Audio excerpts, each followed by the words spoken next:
This is Cunha at United. Left-footed effort. Cunha!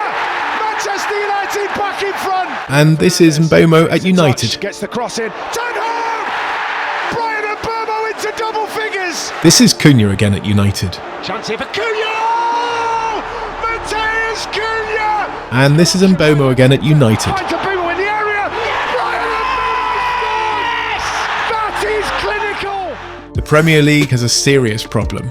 Manchester United's attack has just burst into life. And at the centre of it all are two shiny new stars, Matheus Cunha and Bryan Mbeumo. Though Mbeumo might just have the edge in shine. Reviving the team's lacklustre attack felt like a monumental task. However, since they arrived last summer, few could have anticipated the game-changing impact the duo would have for United up front. So how are they transforming United's attack? And why are they, now more than ever since their moves to Old Trafford, becoming crucial to this United side? If there's one thing United's overhaul in attack revealed, it's that the club firmly believed their disastrous campaign last season stemmed from a lack of firepower. The new attacking potential was certainly there for all to see. Cunha had his most prolific season with 17 goals and 6 assists for Wolves, stat padding at a relegation-threatened team no less. Mbeumo scored 20 Premier League goals for Brentford last season, a tally no United player has reached since Robin van Persie 12 years ago. However, scepticism still surrounded their hefty signings. After all, United's player recruitment in the post-Ferguson era has so often been criticised for being erratic and misguided, especially given the staggering £2 billion spent on transfer fees alone since 2013. Yet by signing Cunha and Mbeumo, it felt like the club was finally making smart decisions in the transfer market. When you sign players like Cunha and Mbeumo, who come in and absolutely have no worries about what's previously been going in, they're happy to be there, they just want to play, and they're going to... It's a complete and utter breath of fresh air. Sure, some may downplay the duo as obvious buys, but it is the club's expectations of them that are crucial for assessing their true impact. If the aim in signing them was for them to replicate their previous goals output, it would have been akin to setting them up for failure, given the previous lacklustre state of the team's attack. Still, they both rocked up to United with goals, albeit with varying degrees of volume and frequency throughout the season. On one hand, Mbeumo found his scoring touch early in the season and emerged as the first success story of United's summer window. It's a clear picture of exactly what he wants, whether the finish near post or back post.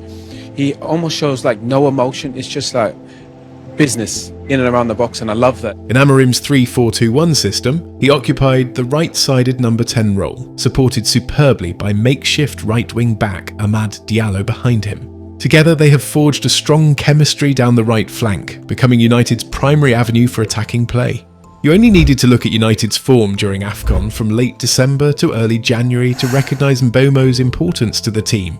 For Cunha, meanwhile, the weight of being an expensive signing and the pressure to replicate his prolific form at Wolves has been a noticeable burden, often showing in his reactions to missed chances. After all, it was the 26-year-old's impressive 15 league goals for Wolves that had single-handedly kept them from being relegated last season. So to suddenly find himself needing to wait until late October to score his first goal after a run of 9 games must have taken a toll on his confidence. Seriously, when it strictly came to output across those 9 games, the only thing Cunha had over Mbeumo was hair.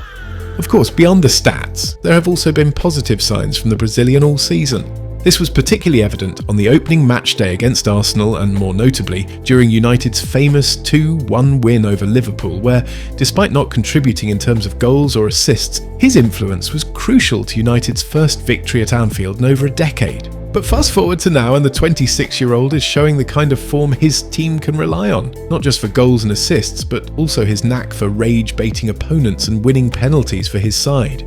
However, while goals output was always secondary to what United expected from Cunha and Mbeumo, they have shown a far greater impact on their games than anyone could have anticipated.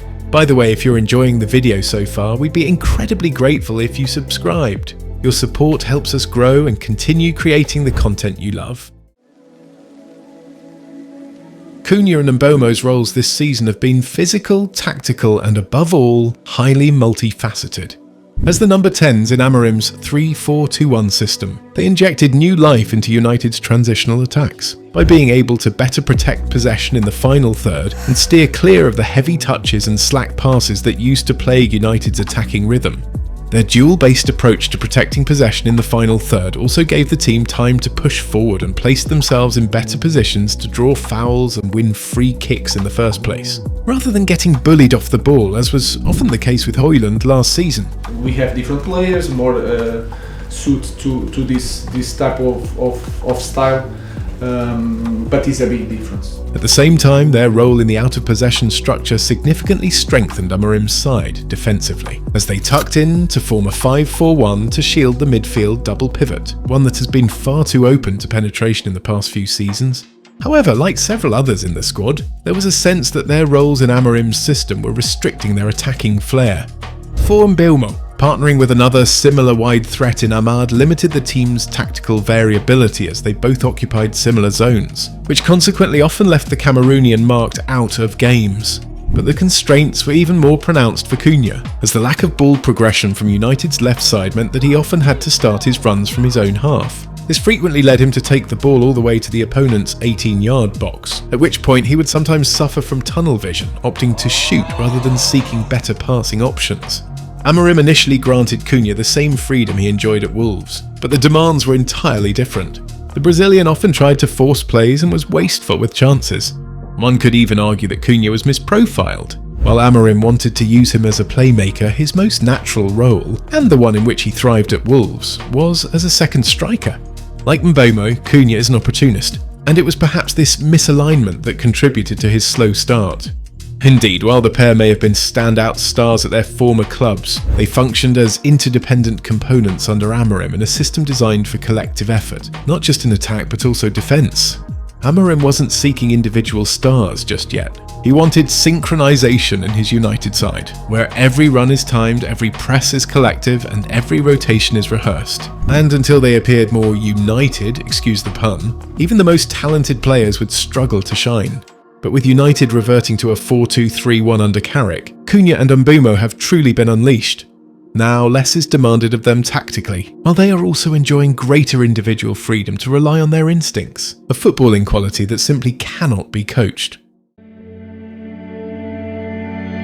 Among the pair, Mbeumo can likely claim to have had the biggest impact over the course of the season, though to be fair, Cunha wasn't helped by an injury earlier in the campaign. And while neither has been confined to a single role, the Brazilian has arguably been moved around even more than Mbeumo. Notably, both have played up front, with Cunha deployed there by Amorim for his tireless running and quick feet to win second balls from long goal kicks, while Mbeumo has been utilised there under Carrick for his ability to make rapid runs in behind.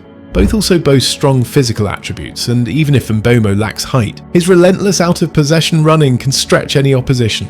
In big occasions, Mbeumo has proven particularly decisive. He scored the opening goal in the 2-1 win over Liverpool and in the 2-2 draw at Tottenham.